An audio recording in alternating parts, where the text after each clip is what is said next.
Hey, Everyone, welcome to our weekly market update. My name is Vinnie, and my co-host over here is David. David Wright. There we Here go. you I thought it was a dance party. I love the jam on the intro, but it's not. Yeah, that dance party is good every single time. Hopefully, you're able to join us. You joined us for last week on our investor seminar where we kind of went over how to purchase a property, how to buy in this current climate, maybe buying it for cash flow and things like that. But subscribe whatever platform you're watching this on, and hopefully you got some great information. But we're not here for the past, we're here for the future, and we want to tell you what's next. Why don't we usually jump into the numbers right off the back, but let's go with David first and go over the financial aspect of the numbers. So, let's take a look. It's a brand new week. A lot of stuff happened last week. We had a lot of auctions. We had a lot of data come in. And unfortunately, for those of you who's been watching the market, you're seeing all-time highs close. You're seeing the stock market roaring, and you're seeing bond auctions not going well. Why do we talk about bond auctions? Well, the T-bill, treasury bills, bonds, those are linked very closely to how mortgage rates move. If nobody's buying those bonds, or if they're foreseeing inflation going up, nobody wants to buy them and purchase them. So why is that a problem? That means interest rates have to come up to incentivize people to start buying them. So the problem that we had all last week and we have today, basically the bond selling is not going well and rates have gone up. So for those of you out there who are like listening to the news and the media and it keeps saying rates are getting lower and lower and lower, they're not. They've done nothing but gone up for like 10 days, which is, it's kind of a bummer, but at the same time, I mean, maybe hopefully this will wake some people up to go, if you wait for opportunities to happen and you never take action, opportunities don't happen unless action is taken. So I mean, good time to take action. There's a 6-month rule that I've talked about a couple times on here. Is usually what we see today in the current market is going to be heard in the media probably 6 months out. And yes, maybe it's shorter than that. But so if people are saying, all right, hey, rates are low, rates are low, rates are low, rates are low, they're getting lower. Yeah, they might have been getting lower a couple weeks ago, a couple months ago, whatever it is. But if you don't know about rates and low inventory right now, then you probably don't know what's going on. But yeah, things take time, especially if you're not doing it on a daily basis or a consistent basis. I mean, I tell people all the time that the average realtor, right, is doing 3 transactions a year. Okay, I know David, he loves to jump on this one that basically 80% of all realtors haven't sold one piece of business in the last 12 months. But let's say the average realtor, right, hasn't sold a transaction, I mean, for the last couple of months, right, whatever it might be.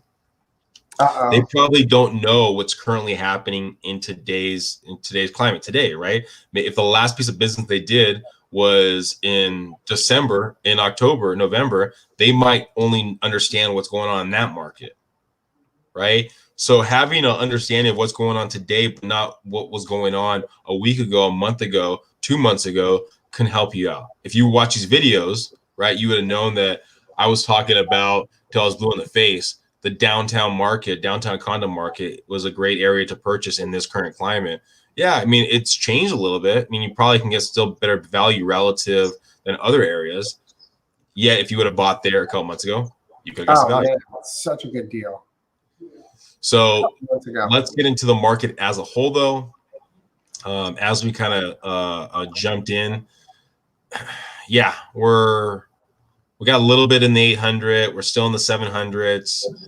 We had a little bit of a jump after the holidays. Nothing really drastic in it. Same kind of thing, under 700,000. We're talking about in the 300s. We had that one little dip in the 400s. I mean, we're not getting properties at the rate that we need to get properties at. We're not getting properties properly at the proper speed. Exactly. Yeah. So usually July is our biggest month, right? We're in February now. We got a couple months. We start getting into that July month right there. We'll see if things start slowly dying down, I know a lot of the restaurants look like they're opening up, kind of at least outside. So maybe we might see more people feel more comfortable with putting their property in the market. We start seeing that jump. So I think July is going to be a big indicator of that time frame to see if we're going to get back on track. On a separate note, if you are watching this in San Diego and you're a local San Diegan, I'm assuming you're a Padre fan, and we just signed Fernando Tatis Jr. to 14 years. So if you're watching this, in 2035, this happened actually officially today. So does that mean the ballpark is opening up downtown again? Does that mean I can go down there and have a beer and a dog in 2035? Yeah, 2035. Yeah. Man, you are a dream crusher. Like, can't this happen in like a year? Let's have some positivity here, my friend. Like, we're talking about some recovery. We got things happening. Things are getting better. They're talking about letting some people in. We'll see to what extent, but yeah, they're talking about letting some people in. Well, I'll go to a game if every six seats are vacant, and then I'm in. I'll go there. That would be a great way to watch a game. Lots of room. Put my feet up. Have a cold one. Eat a hot dog, chili dog. Yeah. No. Well, sounds like a good time. I can't wait for that to happen. That sounds like a glorious time. That when that day comes about, I will be there also. And you know what? On a side note, for those of you who used to go to Qualcomm, if you haven't driven by lately and seen lately, it's basically Mad Max Thunderdome now. Yeah, and if you're watching this in 2035, oh geez, right? Qualcomm was a stadium that was there before the expansion of San Diego State.